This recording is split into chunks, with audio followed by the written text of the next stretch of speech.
उद्याच्या मराठीच्या विषयात जर तुम्ही या चुका करायच्या टाळल्या तर तुम्ही देखील मराठी या विषयात चांगला स्कोर नक्कीच कराल. नमस्कार विद्यार्थी मित्रांनो, ॲज सपोर्ट या चॅनलमध्ये तुमचे स्वागत आहे. तर सर्वप्रथम विद्यार्थी मित्रांनो, मराठी या विषयाचा पेपर जो तुमचा 20 फेब्रुवारी 2026 रोजी असणार आहे, त्यासाठी व्यवस्थित तुमच्या उत्तरपत्रिकेवर तुमचा सीट नंबर व्यवस्थित अंकात, त्यानंतर अक्षरात जो हॉल तिकीटवर जसं आहे तसं तुम्हाला लिहायचं आहे सीट नंबर. त्यानंतर तिथे कुठेही चुका खाडाखोड अजिबात करायच्या नाहीत. त्यानंतर तुमची सही करून तिथे केंद्र क्रमांक जो तुमचा आहे तिथं लिहायचा आहे व विषय मराठी, त्यानंतर दिनांक 20 फेब्रुवारी 2026 आणि उत्तरलेखनाची भाषाही मराठी लिहायची आहे. तर तुमचा एकूण हा मराठी विषयाचा पेपर 36 पानांचा तुमची उत्तरपत्रिका दिली जाते, ज्यामध्ये पहा सर्वप्रथम विद्यार्थी मित्रांनो, तुमचा इथे जो मेन प्रश्न आहे तो या चौकटीत लिहायचा आहे. इथे अजिबात उपप्रश्न लिहित बसायचं नाही. जो मेन प्रश्न म्हणजेच प्रश्न क्रमांक 1 जो असणार आहे तो या चौकटीत येणार आहे. त्यानंतर पहा तुम्हाला जो विभाग सोडवायचा आहे त्या विभाग कितवा आहे आणि तो विभागाचं नाव काय आहे हे तुम्हाला लिहिणं आवश्यक आहे. त्यामुळे तुम्हाला काय होतं तर एक्झामिनरला समजतं. जर तुम्ही मेन प्रश्न लिहिला नसाल तर एक्झामिनर त्या विभाग कोणता आहे आणि तो कोणता सोडवला आहे त्यावरून देखील तुम्हाला तिथे मार्क्स मिळू शकतात. परंतु प्रश्न जो आहे तो टाकायला अजिबात विसरायचे नाही. जर तुम्ही संपूर्ण उत्तर अगदी व्यवस्थित लिहिला आणि जर प्रश्न क्रमांक टाकायचं राहिलं तर तुमचे मार्क्स कमी होऊ शकतात. त्यानंतर पहा विद्यार्थी मित्रांनो, तुम्हाला उत्तरपत्रिका मिळाल्या लगेच काय करायचे आहे तर तुम्हाला एक इथे समास आखायचा आहे. तर उत्तरपत्रिकेच्या नेहमी डाव्या बाजूला समास आखायचा, इकडे समास आखत बसायचं नाही, जिथे तुमचा वेळही वाया जातो. कारण उत्तरपत्रिका जी असते बोर्डाची ती अंदाजे 36 पानांची असते आणि जर तुम्ही दोन्ही साईडला जर तुम्ही समास आखत बसला तर तुमचा वेळ जाणार आहे.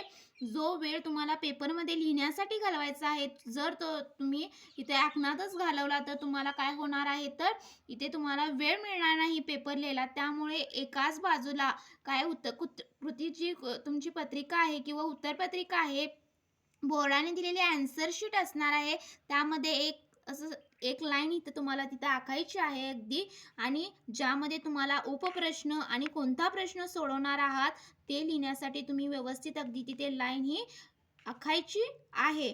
त्यानंतर पहा विद्यार्थी मित्रांनो, मराठी या विषयात तुम्हाला आकलन कृती देतात, त्यावरती तुम्हाला चौकटी पूर्ण करा. तर त्या पेनच काढायच्या आहेत.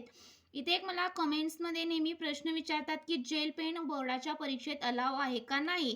तर याचं उत्तर आहे की मी ज्यावेळी 10वीला होते त्यावेळी मीनं सगळं जो माझे 10वीचे सगळे जे पेपर्स होते ते मी जेल पेनच लिहिलेले होते आणि जेल पेन ही बोर्डाच्या परीक्षेत लिहिण्यासाठी चालते. त्यामुळे तुम्ही जेल पेन वापरू शकता.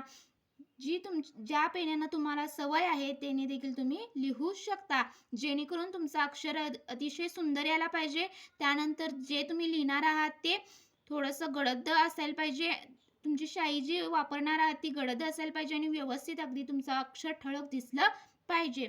त्यानंतर पहा विद्यार्थी मित्रांनो, जो मेन प्रश्न असणार आहे तो नेहमी उजव्या बाजूलाच यायला पाहिजे. म्हणजेच जर तुमची उत्तरपत्रिकेच्या डाव्या बाजूला जर असं जर तुम्ही लिहिला की डाव्या बाजूला जर मेन प्रश्न लिहिला तर ते काय होतं तर असं लिहायचं नाही. तर नेहमी तुमचा प्रश्न जो असणार आहे, जो मेन प्रश्न हा नेहमी उजव्या बोर्डाची जी प्रश्नपत्रिका उत्तरपत्रिका असणार आहे त्यामध्ये तुम्हाला काय करायचं आहे तर उजव्या बाजूला नेहमी मुख्य जो प्रश्न आहे त्याची सुरुवात करायची आहे. उजव्या पानावर नेहमी सुरुवात करायची आहे.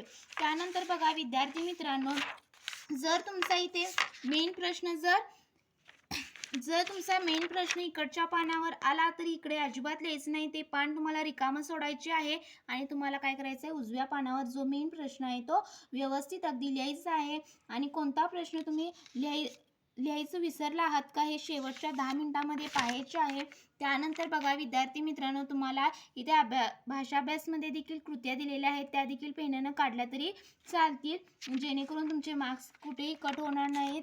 आणि जे तुम्हाला जाहिरात लेखनचा जो प्रश्न असतो किंवा पत्रलेखनाचा जो असतो, तो पत्रलेखनाचा तुम्हाला पूर्ण एक पेज भरून पत्र हे लिहायचं असतं.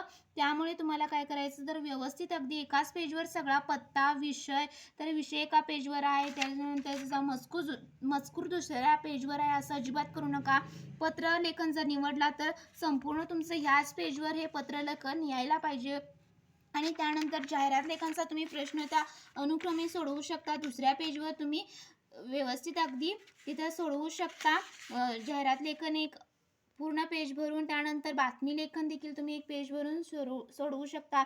इथे बातमी लेखन संपलं आहे आणि लगेच दुसऱ्या लाईनला इथे निबंध सुरुवात केली आहे, असं अजिबात करू नका. कंजूसपणा अजिबात करायचा नाही, कारण बोर्डाचा पेपर हा खूप, त्या उत्तरपत्रिका जी असते ती खूप मोठी असते आणि ज्यामुळे तुम्हाला काय खूप जागा असल्यामुळे तुम्ही व्यवस्थित अगदी सुटसुटीत तुमचं उत्तर हे निबंध खूप साध्या आणि सोप्या भाषेत लिहायचं आहे, ज्यामध्ये खाडाखोड अजिबात करायची नाही. तर मी ज्या सांगितलेल्या ह्या सगळ्या टिप्स जर वापरून तुम्ही उद्याचा बोर्डाचा पेपर लिहिला तर तुम्हाला नक्कीच परीक्षेत चांगले गुण मिळणार आहेत. आणि जर तुम्ही ऑक्टेन पेन हा देखील वापरला, क्लासमेटचा जेल ऑक्टेन पेन हा देखील छान लिहितो, तर तुम्ही हाही वापरू शकता. तर याची लिंक मी डिस्क्रिप्शन बॉक्समध्ये देत आहे. व्हिडिओ आवडल्यास नक्की लाईक करा. Thank you so much.